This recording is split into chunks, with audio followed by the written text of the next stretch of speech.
കർഷകമിത്രം എന്നറിയപ്പെടുന്ന ജീവി ഏത്? ഉത്തരം മണ്ണിര. മണ്ണിരയാണ് കർഷകമിത്രം എന്നറിയപ്പെടുന്ന ജീവി.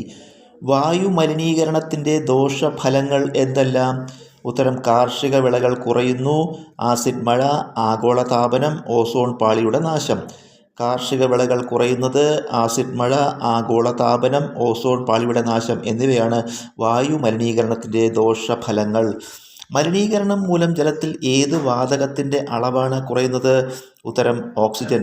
മലിനീകരണം മൂലം ജലത്തിൽ ഓക്സിജൻ്റെ അളവാണ് കുറയുന്നത്. പ്രകൃതി ദുരന്തങ്ങൾക്ക് ഉദാഹരണങ്ങൾ ഏതെല്ലാം? ഉത്തരം ഉരുൾപൊട്ടൽ, ഭൂകമ്പം, കാട്ടുതീ. ഉരുൾപൊട്ടൽ, ഭൂകമ്പം, കാട്ടുതീ എന്നിവയാണ് പ്രകൃതി ദുരന്തങ്ങൾക്ക് ഉദാഹരണങ്ങൾ. ചെകിളപ്പൂക്കളുടെ സഹായത്തോടെ ശ്വസിക്കുന്ന ജീവി ഏത്?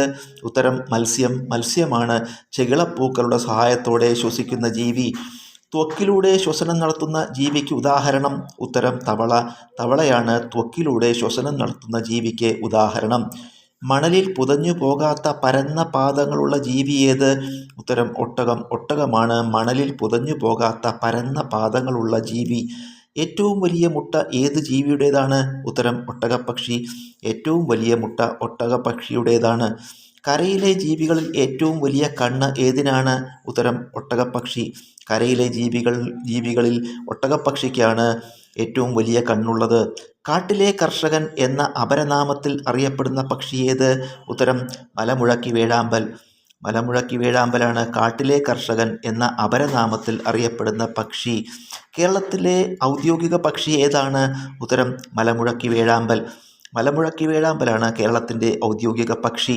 ലോക അങ്ങാടിക്കുരുവി ദിനം എന്നാണ്? ഉത്തരം മാർച്ച് 20.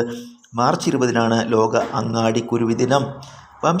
വംശനാശം സംഭവിച്ചുകൊണ്ടിരിക്കുന്ന ജീവികളെപ്പറ്റി പ്രതിപാദിക്കുന്ന പുസ്തകമേത്? ഉത്തരം red data book. Red data ബുക്കാണ് വംശനാശം സംഭവിച്ചുകൊണ്ടിരിക്കുന്ന ജീവികളെപ്പറ്റി പ്രതിപാദിക്കുന്ന പുസ്തകം. ദേശീയ പക്ഷി നിരീക്ഷണ ദിനം ആചരിക്കുന്നതെന്ന്? ഉത്തരം നവംബർ 12-ന്. നവംബർ 12-നാണ് ദേശീയ പക്ഷി നിരീക്ഷണ ദിനം ആചരിക്കുന്നത്. ആരുടെ ജന്മദിനമാണ് ദേശീയ പക്ഷി നിരീക്ഷണ ദിനമായി ആഘോഷിക്കുന്നത്? ഉത്തരം ഡോക്ടർ സലീം അലി. ഡോക്ടർ സലീം അലിയുടെ ജന്മദിനമാണ് ദേശീയ പക്ഷി നിരീക്ഷണ ദിനമായി ആഘോഷിക്കുന്നത്. ഡോക്ടർ സലീം അലിയുടെ ആത്മകഥ ഏത്? ഉത്തരം ഒരു കുരുവിയുടെ പതനം. ഒരു കുരുവിയുടെ പതനം എന്നതാണ് ഡോക്ടർ സലീം അലിയുടെ ആത്മകഥ.